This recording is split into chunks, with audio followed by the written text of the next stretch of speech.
journaliste et patron de la chaîne de télévision CNL 13, le France Kizikela, exprime son indignation face à l'accord de paix signé à Washington entre la République démocratique du Congo et le Rwanda. Il est décrit comme une vente aux enchères de la République. Dans un message partagé par un groupe d'acteurs de la société civile, il critique cette transaction qu'il juge illégitime cachée derrière une façade diplomatique. Le collectif dénonce également le rôle de la ministre des Affaires étrangères, Thérèse Kaikwamba, qu'il qualifie de commissionnaire incompétente. Accusée d'avoir facilité ce qu'elle considère comme un bradage des intérêts nationaux en faveur de Kigali et de Washington. Il résume les communiqués avec un temps ferme en disant « Un vendeur, un acheteur et un témoin devenus complices ». Et vous, que pensez-vous de cette situation? Partagez votre opinion en commentaire.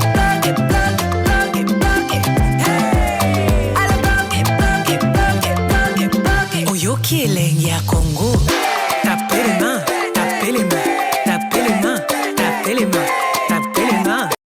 Le journaliste et patron de la chaîne de télévision CNL 13, le France Kizikela, exprime son indignation face à l'accord de paix signé à Washington entre la République démocratique du Congo et le Rwanda. Il est décrit comme une vente aux enchères de la République. Dans un message partagé par un groupe d'acteurs de la société civile, il critique cette transaction qu'il juge illégitime cachée derrière une façade diplomatique. Le collectif dénonce également le rôle de la ministre des Affaires étrangères, Thérèse Kaikwamba, qu'il qualifie de commissionnaire incompétente. Accusée d'avoir facilité ce qu'elle considère comme un bradage des intérêts nationaux en faveur de Kigali et de Washington. Il résume les communiqués avec un temps ferme en disant « Un vendeur, un acheteur et un témoin devenus complices ». Et vous, que pensez-vous de cette situation? Partagez votre opinion en commentaire. Monsieur le Président de la République, je suis Monsieur Kouzike Santoti, la Louis France. Recevez à travers cette émission mes salutations respectueuses. Excellence, Monsieur le Président, consécutivement à l'accord qui a été signé avec la République démocratique du Congo en ma qualité de chercheur, voici les questions existentielles, fondamentales, rationnelles et scientifiques que je soulève, Excellence, Monsieur le Président de la République. La première des questions, Excellence, Monsieur le Président, que le droit international ou le base juridique international ne sont applicables dans les États que par conformisme ou par conformité des droits internes. Pour qu'un acte de droit international soit appliqué dans un État, il faut qu'il y ait une assise juridique interne qui sert de couverture, de soubassement. On peut nous donner une disposition constitutionnelle qui sert de couverture juridique interne de l'accord qui a été signé comme un acte juridique international. Ça, c'est bien un. Deuxième question, Excellence, Monsieur le Président. On nous a parlé de la contraignance. Madame la ministre des Affaires étrangères a parlé de la contraignance. Excellence, Monsieur le Président, de par mes connaissances de chercheurs, pour qu'on parle de contraignance en relations internationales, il faut qu'il y ait une juridiction internationale qui réprime les violations de cet acte. Un, qui a pouvoir de poursuivre, qui a pouvoir de condamner. Parce que la répression, la coercition ne peut pas se faire entre amis. La coercition se fait dans un cadre juridique international. Quel est le cadre juridique international qui sert de soubassement de la coercition, sinon de la contraignance de cet accord qui a été signé aux États-Unis d'Amérique? Évidemment, je posais la question sur les enjeux. L'enjeu voudrait que dans le processus de négociation, que chaque partie pose le préalable des négociations, Excellence, Monsieur le Président de la République. Ça signifie que chaque partie qui vient en négociation pose le préalable. Le préalable sont ce que vous voulez que ça soit respecté pour tomber dans un consensus. Je posais la question, qu'est-ce que la République démocratique du Congo a gagné et qu'est-ce qu'elle a perdu en signant cet accord? Qu'est-ce que nous avons gagné? Qu'est-ce que le Rwanda a gagné? Et les États-Unis d'Amérique, Excellence, Monsieur le Président de la République, ne pouvaient pas être considérés comme partie prenante aux négociations. Parce que la négociation concerne les parties en conflit. Nous ne sommes pas en conflit avec les États-Unis d'Amérique. C'est comme quelqu'un qui appelle un témoin de son mariage et que le témoin là veut aller dormir avec les mariés pendant la nuit des noces. C'est ce que les États-Unis d'Amérique veulent faire. Évidemment, à titre de conseil, Excellence, Monsieur le Président, à Madame la Ministre des Affaires étrangères, il existe une nette différence entre une langue et un langage. Il est de notoriété publique de tout diplomate, de tout stratège, de tout géostratège. Une langue, c'est quoi? C'est un outil de communication. Vous allez négocier, vous négociez en arabe, en anglais, en français, en kimbala de chez moi dans les païkonila, dans les grands massimanimba. Ça, c'est un outil. Mais les langages, c'est les codes. Mais quand vous parlez avec un spécialiste des relations internationales, il y a les codes. Madame à qui vous avez confié la mission de supporter cet accord n'a aucun code. Aucun langage diplomatique. Tout ce qu'elle sait, c'est s'accrocher au papier pour commencer à répercuter ce qui a été écrit. Ce que les Congolais attendaient de Madame Wagner, ce n'était pas réciter ce qui a été écrit. C'est expliquer l'esprit de l'accord. Et la lettre. Et la lettre. Et non lire. Lire et expliquer sont deux choses. Du point de vue du langage, c'est nul. Il n'y a pas de code. Et déjà, il y a un problème de base. Un problème de cursus. Cursus. Il y a un problème de cursus. Comme on le dit en latin. Si on me répondra aux questions ici posées, nous mobiliserons notre peuple. Mais s'il n'y aura pas de réponse, nous dirons à notre peuple que le pays a été vendu aux enchères. Et tout acte de droit international qui entre en contradiction avec le droit interne est déclaré de nul effet. Une question à nouveau sur les FDLR. Comment est-ce que vous comptez neutraliser ces FDLR? Est-ce que vous estimez aujourd'hui que les forces armées congolaises ont les moyens de le faire, sachant que ces groupes armés sont souvent dans des zones contrôlées par les M23? Est-ce que vous avez identifié des difficultés pour le faire? Est-ce que vous souhaitez une assistance étrangère? Tout à l'heure, vous parliez de la MONUSCO. Et enfin, est-ce qu'une opération conjointe avec l'armée rwandaise pourrait être envisagée? Merci. Merci beaucoup.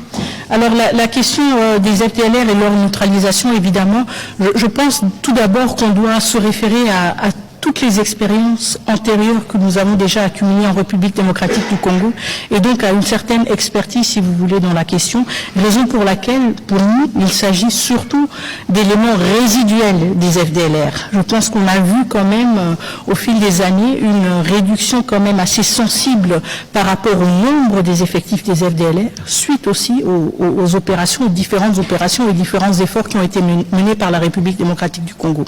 Donc, quand il s'agit de la question justement de comment s'y prendre, comme je l'ai évoqué au début, il s'agit tout d'abord de sensibiliser les FDLR qui sont rwandais sur la possibilité de retourner chez eux et la possibilité d'y être prise en charge à travers la commission de démobilisation du Rwanda et d'être réintégrés dans la société rwandaise. C'est le premier pas. Et nous l'avons toujours observé dans d'autres efforts, si vous voulez, pour gérer la question des FDLR.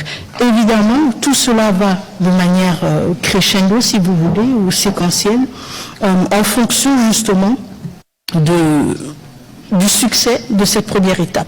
Si nous voyons que c'est une étape qui a beaucoup de succès et qu'il ne s'agit que plus que des poches de résistance, évidemment, encore une fois, avec plus d'insistance, on va essayer de motiver les FDLR à retourner chez eux et ceux qui ne voudront pas se rendre, évidemment, feront face à des opérations militaires. Chose que nous avons déjà eue en République démocratique du Congo, encore une fois, dans des formats différents et à chaque fois adaptés, si vous voulez. Nous l'avons eu dans le format d'opération conjointe avec la MONUSCO, et ça avec une implication variée de la MONUSCO. Nous l'avons eu aussi dans le cadre des opérations de Mojawetu avec les forces armées rwandaises. Donc encore une fois, nous avons une panoplie d'expériences sur laquelle nous pouvons nous appuyer.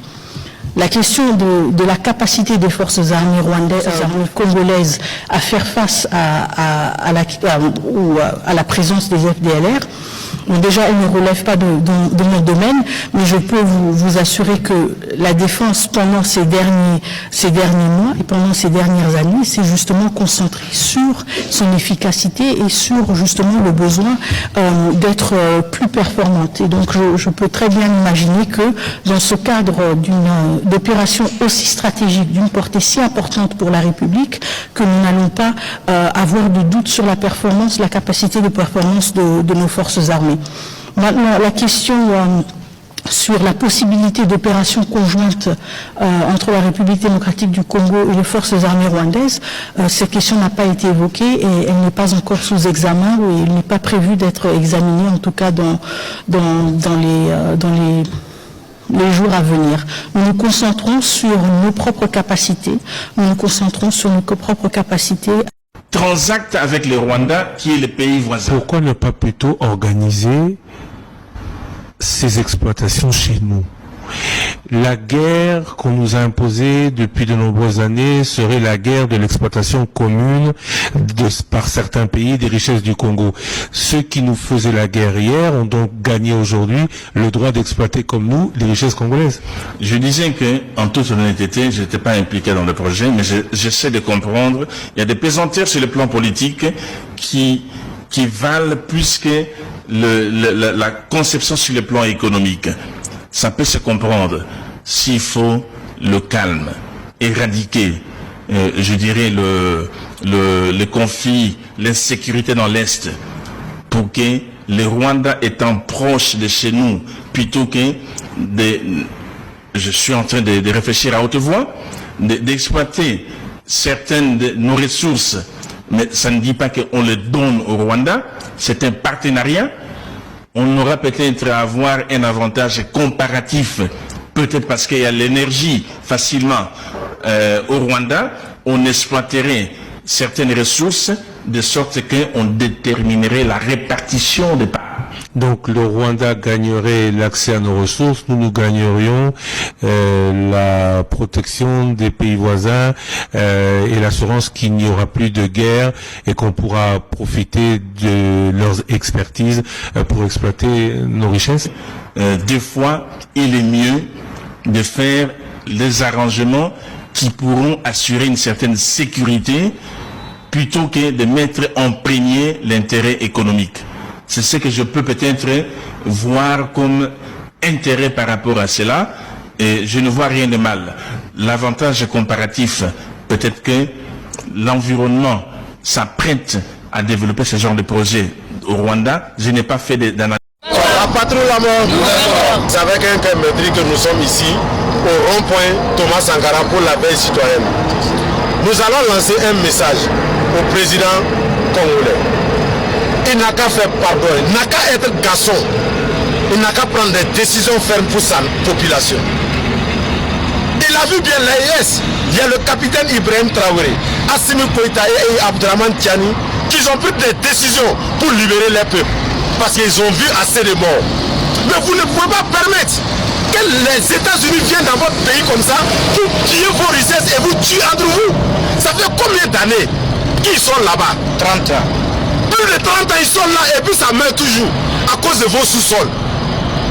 Prenez exemple sur l'AES. Ils ont décidé de sauver les peuples. Le capitaine Ibrahim Traoré, Assimi Koïta et Abdraman Tiani sont là pour les peuples. On va demander au président, aux dirigeants africains, non qu'à faire à cause de Dieu. L'Afrique a assez souffert. Un pays comme le Congo qui a toutes les richesses, mais la population ne peut pas manger à l'air fait. La population ne peut pas vivre. Chaque fois c'est des tueries et des tueries. Mais qu'est-ce que vous voulez? Essayez d'ouvrir un peu les yeux. Vous ne pensez qu'à vous. Les dirigeants africains ne pensent qu'à eux. Ils s'en foutent de leur peuple. On vous demande pardon. Ayez pitié de la population. Ayez pitié de la population. Il y a trop de morts. La patrie ou la mort. Oh, scandale na palais royal.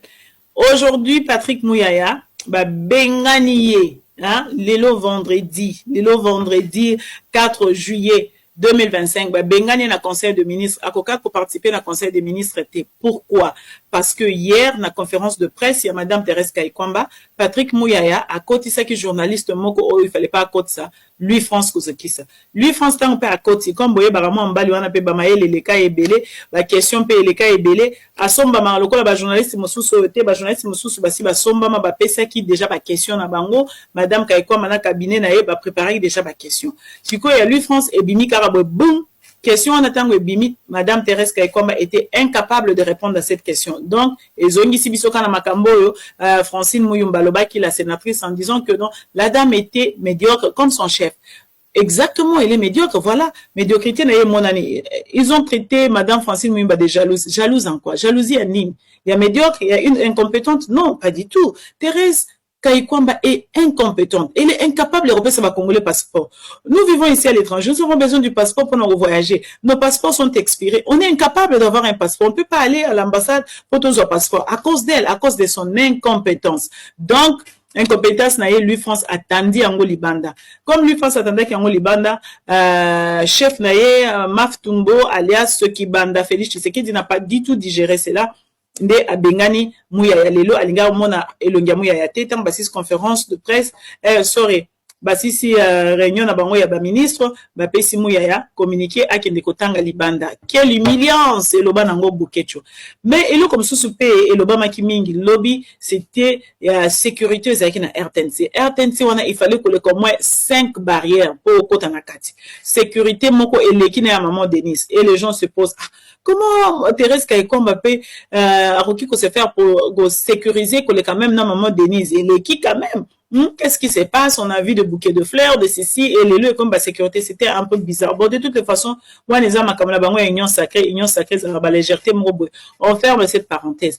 Ce qui nous intéresse un peu, c'est la médiocrité de Madame Thérèse Kayikwamba et incompétence, à la qui c'est dans le monde entier.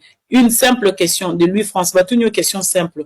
Accord et to gagner ni to perdre ni accord et puis si Maman Thérèse Kayikwamba trouble comme pas possible. Pour dire que accord a kende ko signer, yemo ko koki yango te ko expliquer yango. To mi tuna accord et ça se prépare de mois et de mois. Yena ka ba mois na ba mois ba préparer yango. Elle n'a pas eu le temps de comprendre l'accord où elles ont engagé tout un pays et elle est incapable de répondre à une simple question. Madame, vous êtes médiocre, vous devez normalement démissionner. Franchement, d'accord, comme le la Bible, Kagame, le président Kagame Abimi Lelo, il nous a parlé de sa version. Vous avez parlé de votre version. Il y a du côté Amérique, on nous parle d'une autre version. Et comme la Bible, catholique, interprété en goboye, Branamis, interprété en goboye. Et lui, France, a eu une question, pertinente, et baby, c'est ici comme Mouyaya Masolo. Donc, Mouyaya Mikolo, bato ba soutenir Mouyaya, bo soutenir yana kati ba prière. En tout cas, heureux ya salaki eza au côté lui France a silisi carrière ya mère Teresa n'a juste une simple question et étalé maman Thérèse que non Azarane protégée par son mari par son copain non plutôt par Félix Tshisekedi mais en réalité elle ne pas au bino bozo kanisaki aza.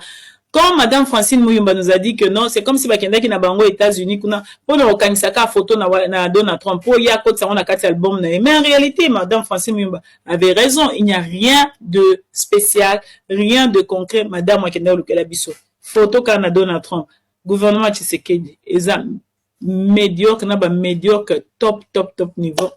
Pardon, je vais préparer mon émission de ce soir sinon je vous aime bien, bonne soirée.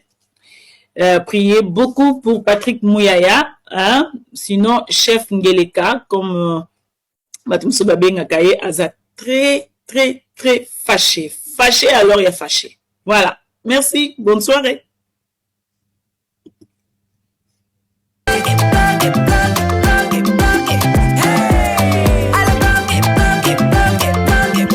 Oyokile